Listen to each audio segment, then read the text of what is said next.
Hello ladies and gentlemen, Minifridgeinthia here, and we're back for another review, well no, not an unboxing. This time we're just going to be having a look at Splatoon 2 stuff, because with the Splatfest going on, the fact that my last video was based completely around the Splat and Chat headset, which I have actually been using a bit more since.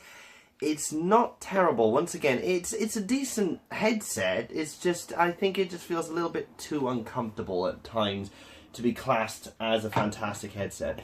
But yes, now that we've done that, it's time to have a look at my other bits of Splatoon gear, because if you can't tell from that alone, I am a massive Splatoon 2 fan, so I do have a few bits of the merchandise. There's still some things I'm missing, but overall, I just thought, let's show off for once. Right, so first, ladies and gentlemen, we have the two games. We have Splatoon 1 here, represented on the Wii U, which is not a bad game. Well, really good game, actually, in my opinion. Has a really nice orange and blue look to it, with the lovely logo, which is on the view-in anyway, is reversed because of the fact that I am trying to record this way. So yeah, it does say Splatoon, it does say Wii U, but it is a bit, you know, thing. I'll pop that over there. Yeah, but the only problem I find with the game now is that if you're a Splatoon fan, such as me, it's always good to have that game, and you're going to probably go back to it every once in a while. But because the new one's coming out, and let's be honest, this game is making enough money as it is.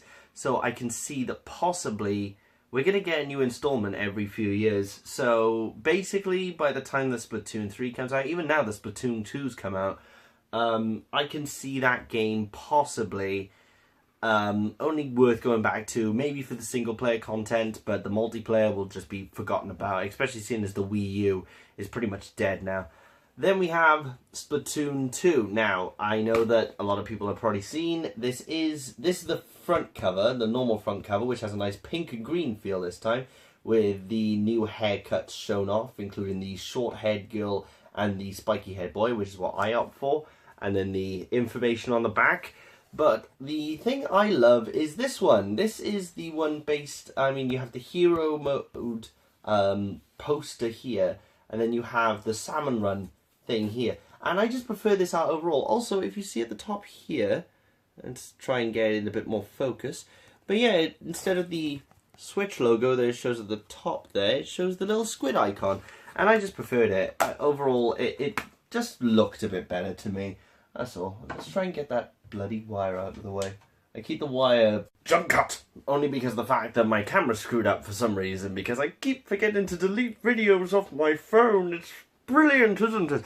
Yes, but yeah, the games themselves are fantastic examples of Nintendo trying something new, and I feel that, you know, this could be a great series.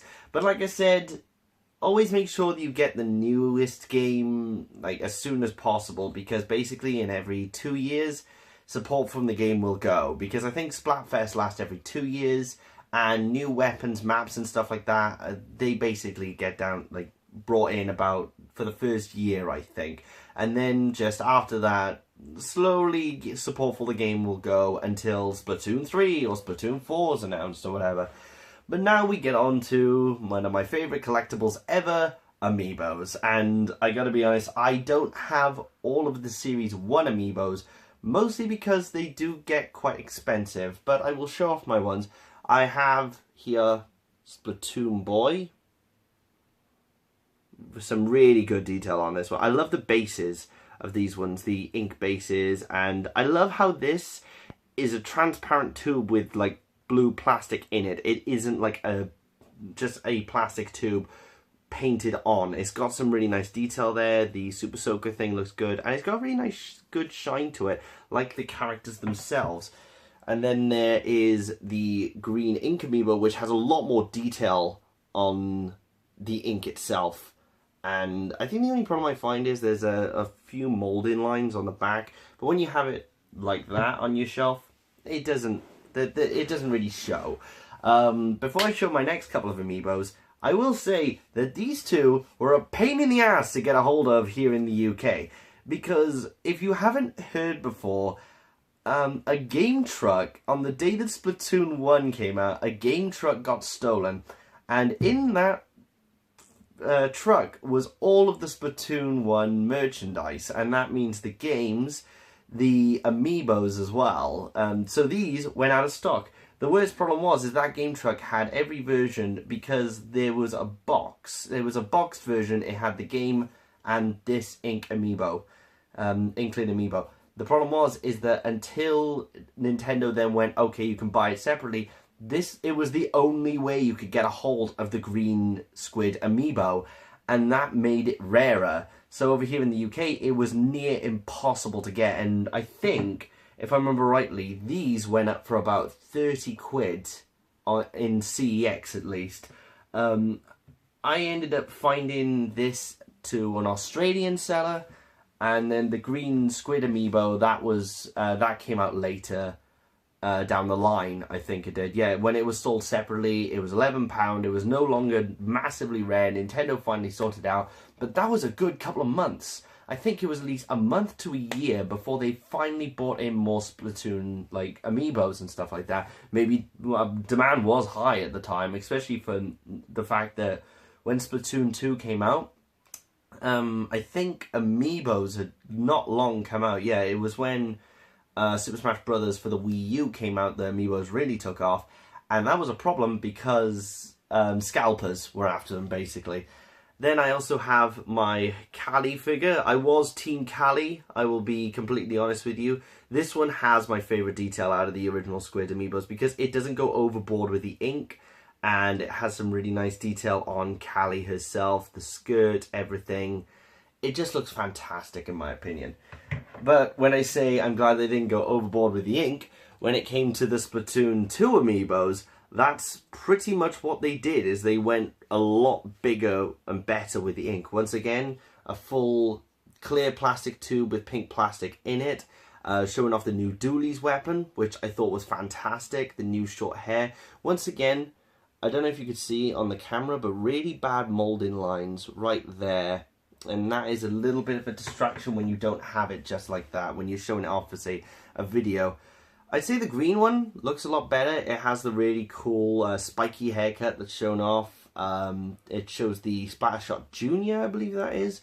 Once again, tube at the back, and I like how the ink goes on this one. It looks like he's kind of like sledding down a slope of some kind. And then there's the... This, I think, is... Oh no, like just about taller, maybe the same size as Callie and the blue squid amiibo, but this one, when it comes to overboard with ink, yeah, fucking hell. But it's got some really nice. It has a really nice look, and it makes it look different to the green squid amiibo. That's what I was worried about when they first announced the amiibos were coming out. I was worried that it would look pretty much the same as the green squid amiibo, but it didn't. It had its nice own design, and it looks nice just like that in my little Splatoon corner. But it won't be my Splatoon corner. It'll just be my general corner. But yeah, all of the amiibos are fantastic. I think most of them are readily available at about the usual amiibo price, which is about 10 to 11 to £15. I am missing Inkling Girl, Marie, and then the alternate colours for Splatoon 1, which were a complete waste of time, but I do like the alternate colours, like the purple colour on the Inkling Boy, the light green on the Inkling Girl. The orange one I'm not too sure on, though. That's one of my major problems. When I went to pre-order Splatoon 1, I pre-ordered it from Game originally, and they said any pre-order came with this thing. This is the Splatoon 1. It looks worse on video. It actually looks worse on video. This is the Splatoon 1 Inkling Girl hair thing. So if you ever did want to cosplay as... Oh, hang on. Gotta do the full Splatoon effect now. Yeah. If you ever did want to cosplay, I think this is the perfect way to do it. All I need to do is, like, get some, like, black makeup around my eyes, and I'd just basically be a kid or a squid. I think we'd all like to go back to a better time when the only dank memes that Nintendo brought out were, oh, like, are you a kid or a squid? Not, hey, is our online service any good for you guys yet? Hello? Yeah, it's comfortable.